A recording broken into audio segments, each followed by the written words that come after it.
मध्य प्रदेश में ओबीसी को 27% आरक्षण को लेकर गरमाई सियासत। क्या आगामी उपचुनाव और 2023 के चुनाव तक चलती रहेगी? मामला कोर्ट में है और ओबीसी वर्ग को अपने साथ जोड़ने के लिए दोनों दल प्रयासरत हैं। इस बीच केंद्र सरकार ने मेडिकल कोर्सेस में ओबीसी को 27% आरक्षण और केंद्रीय मंत्रिमंडल में विशेष स्थान देकर जता भी दिया है कि पार्टी इसी के सहारे अपनी लाइन बड़ी करने की तैयारी में है और विपक्ष को जवाब देने में पीछे नहीं है। कांग्रेस केवल वोट बैंक मान करके लोगों को दुरुपयोग करने का काम करती रही है। वो हमेशा इसी सिद्धांत पर काम करते रहे हैं जो वो आज भी कर रहे हैं। 27% आरक्षण में भी यही उन्होंने किया था, गए और अपने द्वारा ही कोर्ट में उसको स्टे कराया। मैं माननीय प्रधानमंत्री नरेंद्र मोदी जी को इस बात के लिए बधाई देता हूं कि उन्होंने मेडिकल के एजुकेशन के अंदर 27% ओबीसी को जो उन्होंने छात्रों को जो अवसर दिया है। कोई व्यक्ति ऐसा नहीं है जिसको आरक्षण का लाभ न मिल रहा हो। यहाँ एससी को रिजर्वेशन है, एसटी को रिजर्वेशन है, ओबीसी समाज को अभी जो ओबीसी कमीशन बनाया मोदी जी ने उनको रिजर्वेशन हो गया। और जो सवर्णों में भी, मुसलमानों में भी जो गरीब वर्ग के लोग हैं, चाहे वो बचे हुए किसी भी वर्ग में, उनको 10% आरक्षण दिया गया है। इसके बाद कांग्रेस को कोई मुंह रह जाता है बोलने का। देश के प्रधानमंत्री जी ने जो वर्तमान समय में जो 27% ओबीसी आरक्षण और ईडब्ल्यूएस पे 10% का जो आरक्षण दिया है, उसमें मेडिकल एजुकेशन के अंतर्गत लगभग 5,550 ऐसे विद्यार्थियों को उसका लाभ होने वाला है। भारतीय जनता पार्टी की जो सरकार है वो वचनबद्ध है। सर्वजन हिताय सर्वजन सुखाय के भाव को लेकर हम काम करते हैं। 2018 में जब कांग्रेस की सरकार बनी तो ओबीसी को 27% आरक्षण की बात कहकर इस वर्ग के हितैषी होने का मैसेज दिया, लेकिन मामला हाईकोर्ट में उलझ गया। अब पार्टी हर जिले में अलग प्रभारी बनाकर ओबीसी को अपने साथ जोड़ने जा रही है और प्रदेश में 27% लाभ नहीं मिलने के लिए बीजेपी को जिम्मेदार ठहरा रही है। ओबीसी के आरक्षण का विषय है, ये कांग्रेस पार्टी ही लेकर आई थी 1993 में। ये जो भाजपाई लोग हैं ये कूदते फांदते रहते हैं, इनको कोई जो है लेना देना नहीं है। नरसिम्हा राव की सरकार ने इसको लागू किया था और उसको लगातार ये लोग रोकते चले आ रहे हैं। तो ये तो हमेशा से इन चीज़ों के सामाजिक न्याय के खिलाफ रहे हैं। और हमारी पार्टी ने साथ में जो गरीब हैं, 10% गरीबों को भी, जो सामान्य वर्ग के बच्चे हैं, उनको भी आरक्षण देने की व्यवस्था हमारी कमलनाथ सरकार ने घोषणा की थी। और हम एक समाज में समता का वातावरण बनाना चाहते हैं, इसलिए जो है इसको हम हर स्तर पर समर्थन करते हैं और इसका लिए आखिरी दम तक हम लड़ते रहेंगे। ओबीसी का मामला नया नहीं है, इस पर सियासत होती रही है। वजह है इस वर्ग की संख्या 50% के करीब होना और इस वर्ग ने भी इस नब्ज को पकड़कर आंदोलन की तरफ कदम बढ़ाए हैं। लेकिन ओबीसी की एबीसी कौन सा दल समझ पाता है, यह बड़ा सवाल है। Bureau report IND 24।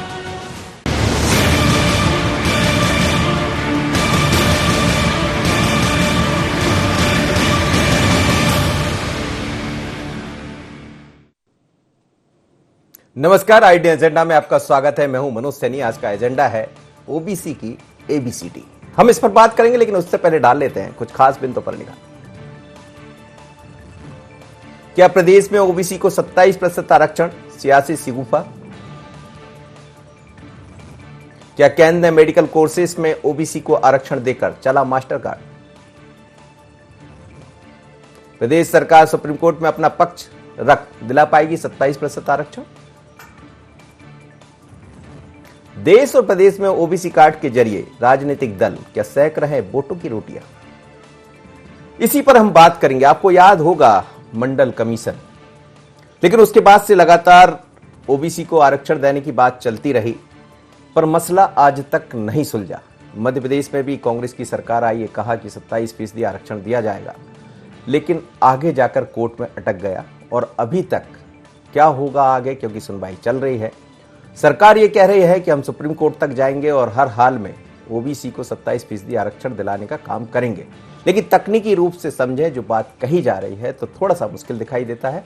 पर अब दोनों ही पार्टियां इसी वर्ग यानी ओबीसी के नाम पर सियासत करने लगी। बात उपचुनाव की भी है, आने वाले दिनों में उपचुनाव होना है। उसके बाद 2023 और 24 की बात का जिक्र करना भी इसलिए कि अभी हाल में जो केंद्रीय मंत्रिमंडल का विस्तार हुआ उसमें इसी वर्ग को ज़्यादा महत्व दिया गया। यही नहीं, मेडिकल कोर्सेस में भी 27% आरक्षण दिया गया। तो क्या ये माना जाए कि अब सियासत ओबीसी के इर्द गिर्द ही घूमती रहेगी जब तक चुनाव ना हो जाए या चुनाव के बाद तक? यही हमारा मुद्दा है। मेरे साथ 3 मेहमान जुड़ रहे हैं। विभा पटेल जी है, कांग्रेस की प्रवक्ता है, पूर्व महापौर है, आपका स्वागत है। साथ ही भरत सिंह कुशवाहा जी है, आपका भी बहुत स्वागत है, ओबीसी के प्रदेश अध्यक्ष है ओबीसी मोर्चा के। और संदीप पौराणिक जी है, वरिष्ठ पत्रकार, आपका भी बहुत स्वागत है। विभा जी, आप लंबे समय से, आप खुद भी ओबीसी की लड़ाई लड़ती रही है, मुझे याद है, और कई दफा कोर्ट से लेकर और वहां तक गई, लेकिन मसला कहाँ उलझ जाता? बात आप भी करते हैं, बात बीजेपी भी करती है, लेकिन आज तक जो लाभ मिलना चाहिए प्रदेश में वो नहीं मिल पाया। देखिए, बात ना कांग्रेस की है ना बीजेपी की है, एक ऐसे वर्ग की है जो अभी तक अधिकारिता की दौड़ में कहीं पिछड़ गया और इसीलिए उसे आरक्षण देना आवश्यक है और इसीलिए हमारी मांग भी है। देखिए, मध्य प्रदेश में लगभग 56% हम लोग ओबीसी वर्ग से के लोग आबादी में हैं और ये चीज माननीय राजीव जी ने पहचानी थी। और राजीव जी ने जब नगरीय निकाय नगर निगमों का आरक्षण किया तो उनने उसमें स्पष्ट आरक्षण कांग्रेस पार्टी के माध्यम से उन्होंने जो संविधान संशोधन किया था 73वां और 74वां, उसमें उन्होंने स्पष्ट उल्लेख किया था कि पिछड़े वर्गों को भी आरक्षण दिया जाए और उसी के तहत नगरीय निकायों में आरक्षण पिछड़े वर्गों का मिलना प्रारंभ हुआ। उसी का परिणाम हुआ कि मैं और मेरे जैसी कई महिलाएं घर से निकलकर चुनाव लड़ी और जीती भी। दूसरी बात उसमें लेकिन दिक्कत यह है कि जब 1999 में 1999 में जब माननीय दिग्विजय सिंह जी की सरकार बनी, बल्कि हम उससे पीछे जाएं तो जब माननीय अर्जुन सिंह जी मुख्यमंत्री थे तो उन्होंने रामजी कमीशन का गठन किया था और उसके तहत उन्होंने इस बात को समझा, इस महत्व को समझा कि पिछड़े वर्गों की आबादी का आकलन किया जाना आवश्यक है ताकि इनको सही अर्थों में अधिकारिता दी जा सके और इस तरह से पिछड़े वर्गों को पहचान मिली। माननीय दिग्विजय सिंह जी जब 1999 में मुख्यमंत्री बने उस वक्त हमने ये मांग रखी 27% की और 2003 में उन्होंने 27% आरक्षण दिया भी। लेकिन जैसे ही भारतीय जनता पार्टी की सरकार आई, उमा जी मुख्यमंत्री बनी, उस वक्त तुरंत ही वो 3 या 4 को उन्होंने शपथ ली थी और 6 या 9 को उस पर स्टे लग गया था। तो उन्होंने कोर्ट का बहाना लेकर इस पर स्टे लगा दिया और फिर 3 मुख्यमंत्री पिछड़े वर्गों से बनने के बाद भी उन्होंने इसको गंभीरता से नहीं लिया और चूंकि सरकार ने अपना पक्ष सही तरीके से नहीं रखा हाई कोर्ट में, इसीलिए एक्स पार्टी डिसीजन हो गया और पिछड़े वर्गों को जो अधिकारिता मिलनी चाहिए थी वो नहीं मिल पाई। माननीय कमलनाथ जी जब मुख्यमंत्री बने तो हमने ये मांग उनके सामने रखी थी और उन्होंने विधेयक के रूप में इसे न केवल विधानसभा में पारित किया बल्कि जब कोर्ट में वो गया तो उन्होंने उसमें केविएट भी लगवाई और हमने इस बात को बार बार कहा कि चूंकि अगर हमें अधिकारिता देनी है, हमें अधिकारिता मिलनी है तो हमें कोर्ट से लेके सदन तक सभी जगह पर लड़ाई लड़नी पड़ेगी। लेकिन वही होता है कि जब वर्तमान में जो स्टे की बात की जाती है, मैं बताना चाहती हूं मनोज जी आपके चैनल के माध्यम से कि जो भ्रांति फैलाई जाती है कि उसमें 27% पे आरक्षण पर रोक लगी हुई थी, वो रोक दरअसल पूरे उस पे नहीं थी, सारे विभागों के लिए नहीं थी, वो केवल और केवल पीएससी के माध्यम से जो भर्तियां हुई थी उन पर रोक थी। लेकिन वर्तमान में जो भारतीय जनता पार्टी की सरकार है, इन्होंने कोर्ट में लिखकर ये दे दिया कि हम 14% आरक्षण देने की हमें अनुमति दी जाए, शेष 13% को लंबित रखा जाए।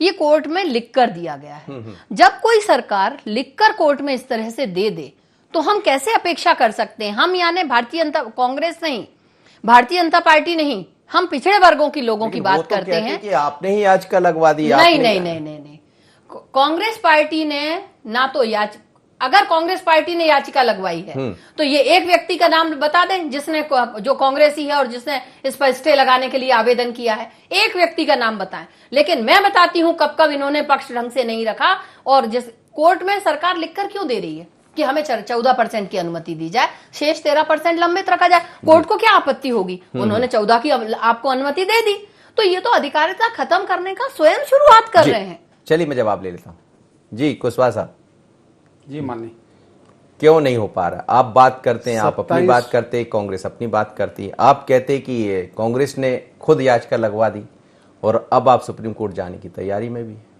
देखो, ऐसा है, हमारे मध्य प्रदेश की यशस्वी मुख्यमंत्री माननीय शिवराज सिंह जी चौहान जी, वो स्वयं पिछड़ा वर्ग से आते हैं और पिछड़े वर्ग का जब भी कोई विषय आता है तो बहुत गंभीरता से, बहुत संवेदनशील मुख्यमंत्री जी बहुत चिंता करने का काम करते हैं। जब भी कभी पेशी का अवसर आया तो उसके एक दिन पूर्व उन्होंने चिंता की महाधिवक्ता जी से और क्या कैसा अच्छा हो सकता है, उसकी चिंता करने का काम उन्होंने किया। वो लगातार कहते हैं और मध्य प्रदेश की सरकार हमेशा पिछड़ा वर्ग के उत्थान के लिए लगी हुई है। अब चूंकि दीदी ने अभी बताया है, तो कमलनाथ जी ने उस समय लोकसभा के चुनाव थे, ओबीसी के लिए एक घोषणा कर दी थी, लेकिन दीदी बताए कि अपना जब पेशी थी तो उस पर हमारा अधिवक्ता पहुंचा था क्या पैरवी करने के लिए, वहाँ पर बहस करने के लिए वो गए थे क्या, पक्ष कोई मजबूती से रखा था क्या, क्योंकि चूंकि उनको पता था कि ये सब ऐसा हो नहीं सकता है। लेकिन सामने लोकसभा के चुनाव थे और इस लोकतंत्र और प्रजातंत्र में जनमत की दृष्टि से एक बहुत बड़ा वोट बैंक है ओबीसी, और उसको एक जिसको कहते हैं कि जिसकी भाषा में कि एक जैसा क्या बोलेंगे अपन उसको, कि एक झूठा बोलना या जो भी एक लॉलीपॉप टाइप का जो दिया कमलनाथ जी ने, चूंकि जनता जान चुकी है, समझदार है, जानकार है, तो इस बहकावे में आई नहीं है। हमने अभी देखा है कि लगातार सन 1955 से लेकर तो आज दिनांक तक देश के अंदर किसकी सरकार रही।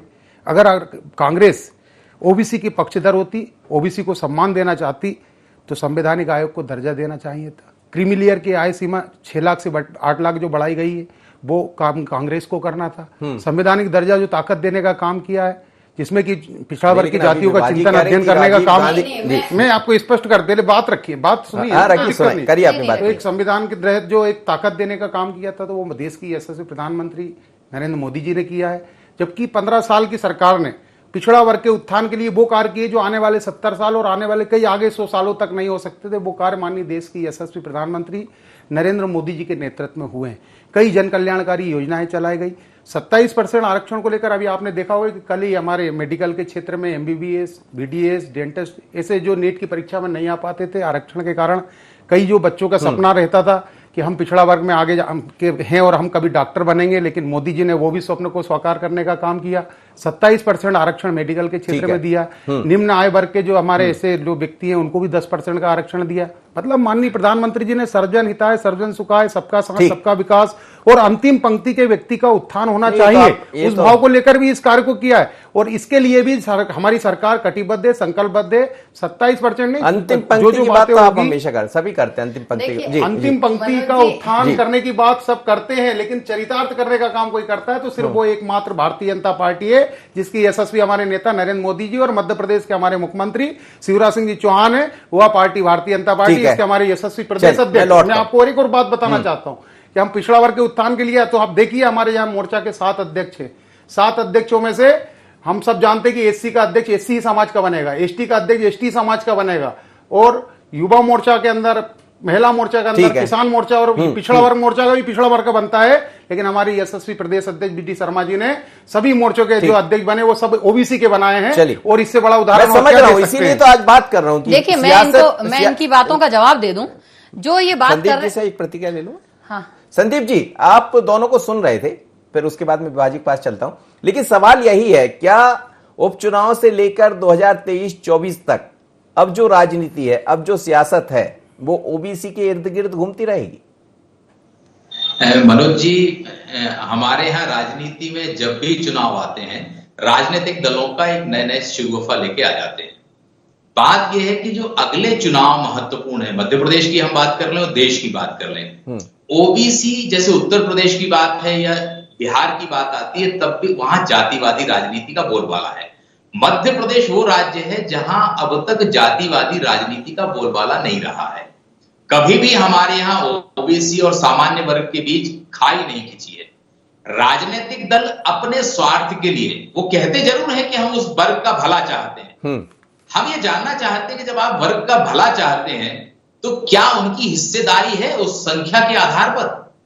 उस संख्या के आधार पर आप उन्हें राजनीतिक पद देते हैं। जब सत्ता में आते हैं तो क्या उतनी हिस्सेदारी होती है उनकी? पहले आप उनको राजनीतिक तौर पर सशक्त करिए, जागृत करिए, उसके बाद इस तरह की लड़ाइयां लड़िए। इस तरह के आंदोलन, प्रदर्शन और पैरवियों से समाज में खाई बढ़ने का डर होता है। राजनीतिक दल जब तक इस चीज को नहीं समझेंगे, अपने सिर्फ स्वार्थ पे चलेंगे, तो राजनीति का भला तो हो सकता है, राजनीतिक दल का भला हो सकता है, लेकिन मुझे नहीं लगता कि समाज का भला हो सकता है। इसलिए बेहतर है कि उन वर्गों की शिक्षा पर ध्यान दें, दूसरी जरूरतों पर ध्यान दें, तो ज्यादा कल्याण होगा। राजनीति तो बहुत विषयों पर हो सकती है और की जा सकती है।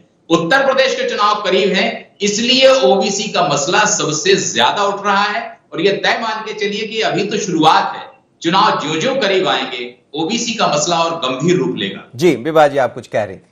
देखिए, मैं तो कुशवाहा जी को जानकारी देना चाह रही थी कि ये जो आरक्षण उच्च शिक्षा में हुआ है, अभी जो किया मेडिकल में, उसके पूर्व अर्जुन सिंह जी ने उच्च शिक्षा में IIT, IIM, IAS, IPS इनमें पिछड़े वर्गों को आरक्षण दिया था और उसके कारण हमारे वर्गों के कई बच्चे IAS बनकर निकले, IPS बने, IITs में एडमिशन मिला, IIM में एडमिशन मिला। तो ये जो कह रहे हैं मोदी जी ने किया, ये मोदी जी ने नहीं किया, उसके पहले अर्जुन सिंह जी इस बात को शुरू कर चुके थे। बल्कि मैं तो इनको याद दिलाना चाहती हूँ, शायद इनको जानकारी नहीं हो तो कम से कम अपने पार्टी फोरम पे ये लोग बात करें कि ये जो 10 साल मोदी जी आए, इन्होंने इसमें लंबित किया गया, ये नीट में जो एडमिशन होने वाली बात है, और इसको लंबित रखा, इसी कारण 14,000 नौकरियों का नुकसान हुआ है पिछड़े वर्गों का। उसमें केवल कांग्रेस के बच्चों को नौकरियां नहीं मिलती, भारतीय जनता पार्टी के भी पिछड़े वर्गों के बच्चों को नौकरियां मिलती। तो 14,000 नौकरियों का नुकसान भारतीय जनता पार्टी। लेकिन भारतीय जनता पार्टी ने प्रधानमंत्री से लेकर मध्य प्रदेश की मुख्यमंत्री तक पिछड़ा वर्ग का दे दिया। मैं वही बता रही हूँ, ये चेहरा दिखा के राजनीति करते हैं, ये चेहरा दिखा के जनता को लुभाते हैं, लेकिन वास्तविकता में यदि हम बात करें तो यथार्थ के धरातल पे ये लोग काम नहीं करते। अधिकारिता देने का काम, एक मिनट, मैं कुशवाहा जी, मैं आपको वही बता रही हूँ, आपको अच्छा होगा आप सुने तो कम से कम आपके पार्टी फोरम पे बात करने के लिए आपको सुविधा रहेगी। तो 14,000 नौकरियों का तो भारतीय जनता पार्टी ने ये नुकसान किया। दूसरा, ये बात कर रहे हैं क्रीमी लेयर की। क्रीमी लेयर पहले 2 लाख रुपए थी अटल जी के समय में, उसको कांग्रेस की जब सरकार आई तो उसने 2 से बढ़ाकर 5 लाख किया। ठीक है। तो देखिए, मैं आपसे ये कहना चाह रही हूं, जो अधिकारिता मिलने की बात है, अब मैं बात जानकारी देती हूं पुराणिक जी को। पिछड़े वर्गों का जब से आजादी के बाद से आज तक ओबीसी कोटे में किसी को भी राज्यसभा में जब जाने की बात होती थी तब नहीं हो पाता था। हम कांग्रेस पार्टी ने पिछली बार राजमणि पटेल साहब को मौका दिया राज्यसभा में जाने का। हम लोग लगातार मौका देते हैं, और ये जो बात कर रहे हैं पक्ष रखने की, आप पूछिए उमा जी से कि वो स्वयं पिछड़े वर्ग की थी। आप चेहरा, भारतीय जनता पार्टी चेहरा दिखा के राजनीति करना चाहती है, लेकिन चेहरे तो दिखाए ना, उस बार के चेहरों को तो देखिए, अधिकारिता भी तो दें। आप यथार्थ के धरातल पर अधिकारिता दीजिए ना।